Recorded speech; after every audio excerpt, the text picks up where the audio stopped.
कहते हैं प्यार अंधा होता है और जो इंसान होता है वो कई बार प्यार में इतना ज्यादा अंधा हो जाता है कि वो उसे पाने के लिए किसी भी हद तक जाने को तैयार हो जाता है।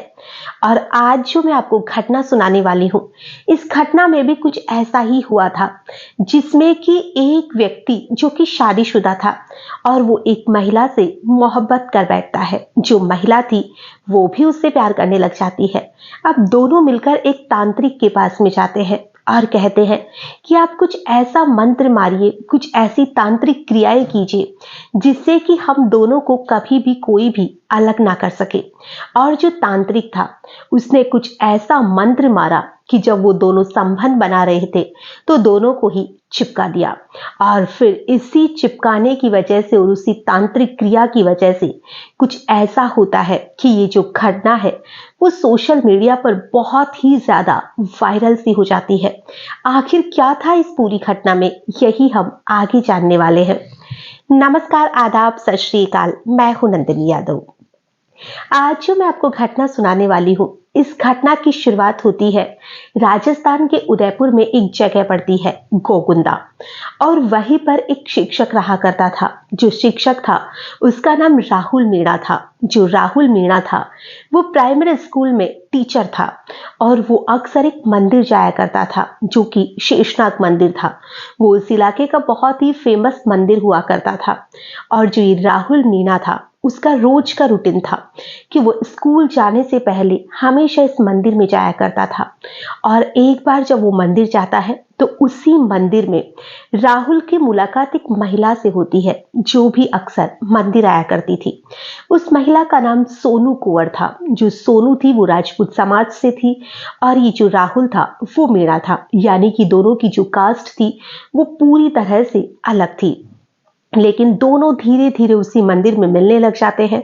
दोनों का जो बातचीत का सिलसिला था वो भी धीरे धीरे बढ़ने लग जाता है।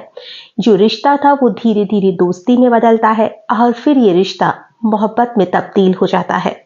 अब जो राहुल और ये सोनू थे वो दोनों एक दूसरे से इतना ज्यादा प्यार करने लग जाते हैं कि वो एक दूसरे के लिए किसी भी हद तक जाने को तैयार हो जाते हैं। और वो कहते हैं कि अब चाहे कुछ भी हो जाए, जिएंगे साथ, मरेंगे साथ। जिस मंदिर में वो अक्सर जाया करते थे, जो शेषनाग मंदिर था, उसी मंदिर का जो पुजारी था जिसका नाम भालेश कुमार था। जो ये भालेश कुमार था वो एक पहुंचा हुआ तांत्रिक था। उसकी जो तांत्रिक विद्या थी इसके चर्चे आसपास के गांवों तक फेमस हुआ करते थे। तो ये सोनू और ये राहुल जो है वो उसी मंदिर का जो पुजारी भालेश था उसके पास जाते हैं और उसे जाकर कहते हैं कि हम दोनों एक दूसरे से बहुत ज्यादा प्यार करते हैं और हम एक दूसरे से कतई अलग नहीं होना चाहते हैं। तो आप कुछ ऐसी तांत्रिक क्रिया कीजिए जिससे कि हम दोनों को कभी भी कोई भी अलग ना कर सके। क्योंकि उन दोनों की जो जाति थी वो अलग थी, दोनों शादीशुदा थे, दोनों के बच्चे थे। तो समाज इस रिश्ते की कभी भी गवाही नहीं देता, लेकिन उन्हें तो एक दूसरे के साथ में रहना था। तो जो भालेश था वो उस भालेश कहता है कि ठीक है, मैं तुम्हारा कोई ना कोई रास्ता जरूर से निकाल दूंगा। तभी वो कुछ उनसे वक्त मांगता है और कहता है कि मैं कुछ तांत्रिक क्रियाएं तुमसे करवाऊंगा, तुम वो करना, फिर तुम्हें कभी कोई भी अलग नहीं कर पाएगा। राजी खुशी से तुम्हारे घर वाले इस रिश्ते के लिए रजामंदी दे देंगे। अब इधर जो राहुल मीणा था उसकी जो पत्नी थी उसको भी इस रिश्ते के बारे में भनक तो नहीं लगती है, लेकिन उसे लगता है कि उसके पति का जो व्यवहार है वो धीरे धीरे बदल रहा है, यानी कि वो उसे दूरी बनाने की कोशिश कर रहा है। ना वो अपने परिवार की तरफ ध्यान दे रहा है, ना ही वो अपनी पत्नी को थोड़ा बहुत भी वक्त दे रहा है। सुबह वो जल्दी घर से निकलता है, रात को वो देर तक घर लौटने लगा था क्योंकि वो अधिकतर वक्त उसी मंदिर में और उसी सोनू के साथ बिताया करता था। अब जो उसकी पत्नी है उसे लगा कि कुछ ना कुछ तो गलत हो रहा है। तो वो पास में ही रहने वाली एक महिला थी जो कि उसकी दोस्त हुआ करती थी। वो उसे अपनी सारी परेशानी बताती है और वो कहती है कि महीनों बीत चुके हैं, मेरा जो पति है जो मुझसे बेहद प्यार किया करता था, लेकिन आजकल वो मुझसे दूर दूर रहता है, मेरे पास में भी नहीं भटकता है। आखिर में मैं क्या करूं। तो वो कहती है कि जो अपने गांव से थोड़ा सा दूरी जो शेषनाग का मंदिर है जो कि बहुत फेमस, वहां पर एक तांत्रिक बाबा है, तुम उनके पास जाओ, तुम्हारे पति पति के साथ क्या परेशानी है वो सारी परेशानी को तुम्हें खोल के रख देंगे।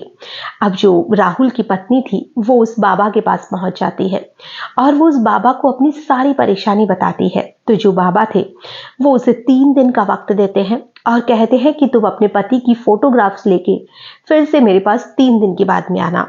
तो वो जब तीसरे दिन वापस से जाती है तो वो अपने पति की फोटो दिखाती है। जब उसके पति की फोटो वो भालेश कुमार देखता है तो वो तो सन्न रह जाता है, क्योंकि जो उसका पति था उसके सारे कारनामे तो उसके सामने पहले से ही आ चुके थे।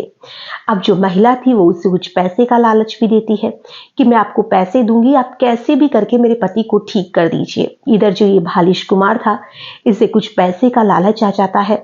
और दूसरी बात, जिस महिला यानी कि सोनू से राहुल संपर्क में था, जिससे वो शादी करना चाह रहा था, वही सोनू पहले इस तांत्रिक बाबा के संपर्क में थी और इन दोनों के बीच में अनैतिक संबंध थे।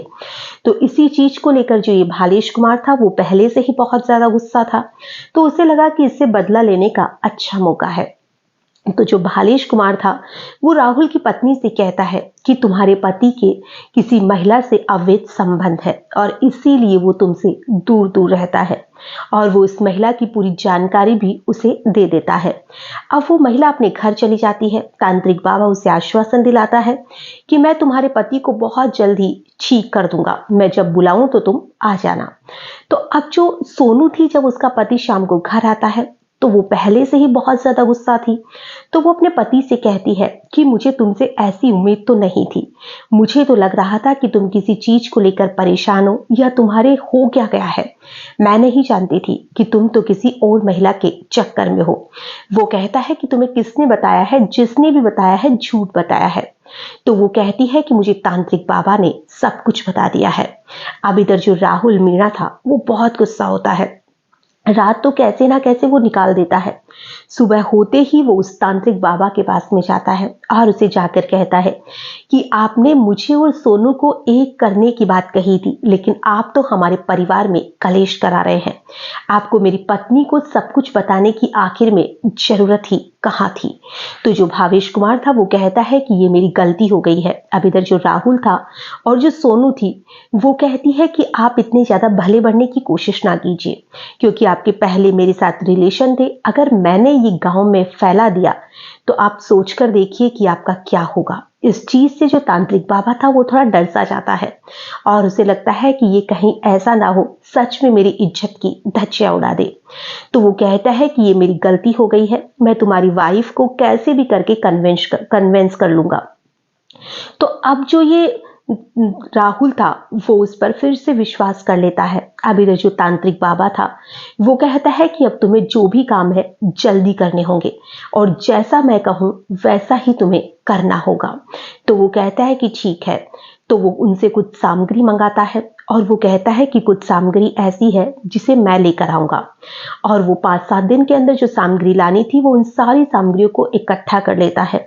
और अब वो दोनों को पास में ही कुछ ही दूरी पर एक जंगल था, वो उसे वहीं उसी जंगल में लेकर जाता है। दोनों को वो अपने साथ को रात को बुलाता है, यानी कि रात को तीनों बाइक पर बैठते हैं और उस जंगल में पहुंच जाते हैं। अब जो तांत्रिक बाबा था वो तांत्रिक बाबा उन दोनों से कहते हैं कि तुम्हें पूरी तरह से निवस्त्र होना है, यानी कि तुम्हारे शरीर पर एक भी कपड़ा नहीं होना चाहिए और तुम दोनों को मेरे सामने ही संबंध बनाने हैं। मैं कुछ मंत्र फूकूंगा, कुछ सामग्री जो है वो तुम्हारे शरीर पर डालूंगा, जिससे कि फिर तुम्हें कभी भी कोई भी अलग नहीं कर पाएगा। और जो ये तांत्रिक बाबा था वो बहुत ही जाना माना था, मतलब इसकी जो क्रियाएं थी उसे लोग मानते थे कि ये जो भी करता है वो काम आता है या उससे काम बन जाता है। अब दोनों वैसे तो पहले तो थोड़े हिचकिचाते हैं कि वो उसके सामने ऐसा कैसे कर सकते हैं, लेकिन जो तांत्रिक बाबा था वो कहता है कि अगर तुम्हें एक साथ में रहना है तो तुम्हें ऐसा करना ही होगा। तो दोनों फिर उस बाबा की बातों में आ जाते हैं और जंगल में ही दोनों पूरी तरह से अपने कपड़े उतारते हैं, न्यूड हो जाते हैं और दोनों वहां पर फिजिकल रिलेशन बनाने लग जाते हैं। अब जो बाबा था वो कुछ ही दूरी पर वहां पर अपनी तंत्र मंत्र की जो भी मंत्र वगैरह थे वो उसे पढ़ रहा था। और पढ़ते पढ़ते उसे 5-7 मिनट का वक्त हो जाता है। अब जो तांत्रिक बाबा था अपने हाथों में ग्लव्स पहनता है और ग्लव्स पहनने के बाद में उन दोनों के पास में जाता है और पास में जाने के बाद में उनके शरीर पर दोनों पर कुछ लगा सा देता है, यानी कि जो राहुल था वो उसे वहां से उठाता है और कहता है कि मुझे अब तुम्हारे और इस लड़की के शरीर पर कुछ सामग्री डालनी है और फिर तुम्हें फिर से रिलेशन बनाने हैं। जो राहुल था वो कहता है कि ठीक है। अब वो उन दोनों को आंखें बंद करने को कहता है और अपने दोनों हाथों में वो जो फेविक्विक थी जो वो साथ में एक बहुत ही बड़े डिब्बे में लेके गया था, क्योंकि वो काफी समय से फेविक्विक इकट्ठा कर रहा था, उसके दिमाग में कुछ बहुत गलत चल रहा था और वो कहता है कि जब तक मैं ना कहूं तुम अपनी आंखें मत खोलना। और वो उसी फेविक्विक को लेके उन दोनों के शरीर पर अच्छे तरीके से मल देता है। अब वो समझ नहीं पा रहे थे कि हो सकता है बाबा कुछ तंत्र मंत्र कर रहा होगा। अब उन दोनों को लगाने के बाद में अब वो कहता है कि तुम्हें अब रिलेशन बनाना है। रात का वक्त था, अंधेरा भी था, तो उन्हें समझ ही नहीं आ रहा था कि आखिर में ये है क्या चीज। और वो जैसे ही रिलेशन बनाते हैं, जैसे ही वो एक दूसरे के नजदीक आते हैं, वो फेविक्विक की वजह से बुरी तरह से चिपक जाते हैं। अब वो जब चिपक जाते हैं तो वो बाबा से कहते हैं कि बाबा आपने ऐसा क्या लगाया है। तो बाबा कहते हैं कि कुछ नहीं। अब वो एक दूसरे से अलग होने की कोशिश करते हैं, लेकिन जो फेविक्विक थी उसकी मात्रा इतनी ज्यादा थी कि वो एक दूसरे से अलग हो ही नहीं पा रहे थे। वो एक दूसरे से अलग हो रहे थे तो उनकी जो स्किन थी वो एक दूसरे से अलग हो रही थी। अब वो दोनों बुरी तरह से चिल्लाने लग जाते हैं, तो वो कहते हैं कि चिल्लाओ मत, अगर चिल्लाओगे तो तुम्हारी ही बदनामी होगी, इसलिए जैसा मैं कहता हूं बस वैसा ही करो। वो एक दूसरे से अलग होने की बहुत कोशिश करते हैं और उन दोनों की जो प्राइवेट पार्ट्स थे उन पर भी वो बहुत ज्यादा फेविक्विक लगा देता है और इस वजह से उनकी जो हालत थी वो बहुत ज्यादा खराब होने लग जाती है। अब ये जो बाबा था उन दोनों को तड़पते हुए बहुत देख रहा था, बहुत हंस रहा था, बहुत खुश हो रहा था और वो कहता है कि तुम लोग मेरी बदनामी करोगे ना, गांव में तुम मेरे बारे में लोगों को बताओगे ना, अब तुम देखो तुम्हारा क्या अंजाम हो रहा है।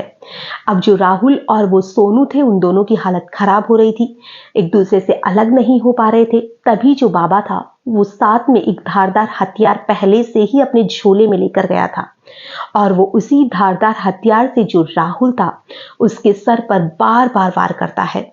अब उसके शरीर पर वार करने के बाद में जो राहुल था कैसे ना कैसे वो दोनों एक दूसरे से अलग होते हैं। जो बाबा था वो उसके शरीर पर वार करे जा रहा था और उन दोनों की जो प्राइवेट पार्ट्स थे उस पर भी वो बहुत ज्यादा वार करता है। अब उन दोनों को वो मार चुका था और मारने के बाद में वो अपना जो भी सामान वगैरह था, उन दोनों के कपड़े वगैरह थे, उन सभी को वो इकट्ठा करता है और इकट्ठा करने के बाद में वो वापस से वहां से आ जाता है। अब इन सारी चीजों को लगभग 2-3 दिन का वक्त बीत जाता है। अब वो जंगल थोड़ा सुनसान था, उधर कोई जल्दी से जाता भी नहीं था। अब इधर राहुल के जो घर वाले थे वो भी उसे ढूंढ रहे थे, सोनू के जो घर वाले थे वो भी उसे ढूंढ रहे थे, लेकिन उन दोनों का कोई भी पता नहीं था। अब इधर जो राहुल की पत्नी थी उसे लगा कि वो सोनू को लेकर शायद भाग गया है, क्योंकि वो पास के ही एक गांव की थी। लेकिन फिर भी वो पुलिस के पास में जाती है, कंप्लेंट लिखाती है और अब पुलिस जब उन दोनों की लाश को ढूंढने की कोशिश करती है या कहे कि उन्हें जिंदा ढूंढने की कोशिश करती है। अब जो पुलिस थी वो उन्हें ढूंढ रही थी, तभी जो पास का जंगल था उसमें से एक व्यक्ति थोड़ा सा किसी काम से वहां से गुजर रहा था, तो उसे उन दोनों की लाश दिखाई देती है जो कि पूरी तरह से न्यूड थी, शरीर पे एक भी कपड़ा नहीं था। दोनों एक दूसरे से एक तरह से आधा शरीर उनका चिपका हुआ था। अब जो वहां पर वो देखता है तो वो बुरी तरह से चिल्लाने लग जाता है, आसपास के लोगों को भी वो इकट्ठा करता है।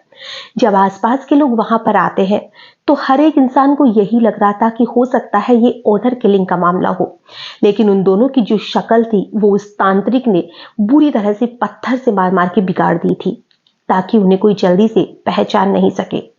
अब आसपास के लोगों को यही लग रहा था कि ये ओनर किलिंग का मामला है, घर वालों ने शायद इन्हें मार दिया है। अब इधर जो उनके घर वाले थे वो भी ढूंढ रहे थे, पुलिस में भी कंप्लेन दर्ज थी। अब जब पुलिस वहां पर आती है तो पुलिस में ये भी कंप्लेन दर्ज थी कि सोनू और जो उसका प्रेमी है वो वहां से गायब है। अब उन दोनों को भी पुलिस मिलाने की कोशिश करती है और बाकी की जो भी पोस्टमार्टम वगैरह उनसे करवाया जाता है, सारी चीज़ों को जोड़ने की कोशिश की जाती है। आसपास के जो सीसीटीवी कैमरास थे वो खंगाले जाते हैं।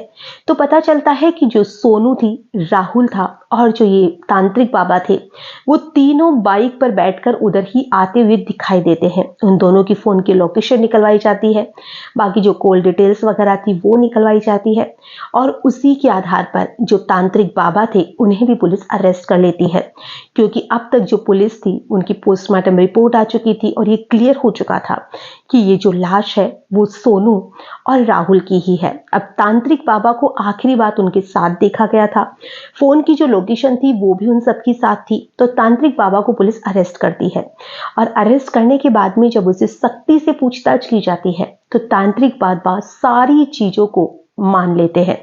यानी कि वो कहते हैं कि ये सब मैंने ही किया है, क्योंकि मेरा उस महिला से पहले रिलेशन था और अब वो मुझे लोगों के सामने लाने की धमकी दे रही थी कि वो मुझे लोगों के सामने लाएगी, लोगों को मेरी सच्चाई बताएगी। तो इस चीज से मुझे बहुत ज्यादा गुस्सा था। और इधर जो उसकी पत्नी थी उससे भी मैंने वादा किया था कि तुम्हारे पति को मैं सुधार दूंगा। तो पुलिस ने कहा कि ये कौन सा सुधारना होता है, तुमने तो इसके पति की जान ही ले ली। अब जो इधर राहुल की पत्नी थी वो कहती है कि कम से कम मैं बाबा के पास नहीं जाती तो मेरा पति जिंदा तो था, मुझे ना सही मेरे बच्चों को तो अपने पिता का प्यार मिल रहा था, लेकिन मैं नहीं जानती थी कि तांत्रिक बाबा मेरे पति की जान ही ले लेगा। अब जो राहुल है और जो सोनू है उनकी मौत हो चुकी है। तांत्रिक बाबा जो है उन्हें पुलिस ने अरेस्ट कर लिया है। इधर जो राहुल की पत्नी है वो भी बेचारी बेघर हो चुकी है, विधवा हो चुकी है। पूरा परिवार था, जो दोनों का पूरा परिवार, बच्चे सब एक तरह से बिखर सा जा चुका है और ये सिर्फ हुआ है एक अवैध रिश्ते की वजह से, वरना दोनों अपने परिवार के साथ खुश थे। लेकिन इन दोनों के ही दिमाग में जो भी आया उसी की वजह से पूरा परिवार खत्म हो गया, 2 लोगों की जान चली गई। आज की जो ये पूरी घटना है इसे सुनाने का हमारा उद्देश्य ना किसी को परेशान करना है, ना ही किसी का भी दिल दुखाना है। हमारा उद्देश्य बस इतना सा है कि आप जो ये अवैध रिश्ते होते हैं इनसे जितना हो सके उतना दूर रहने की कोशिश कीजिए, क्योंकि ये रिश्ते ऐसे होते हैं या तो किसी की जान ले लेते हैं या फिर ना जाने कितने ही लोगों के घर को बर्बाद कर देते हैं। आज के लिए बस इतना ही, फिर मिलेंगे किसी नई घटना में, तब तक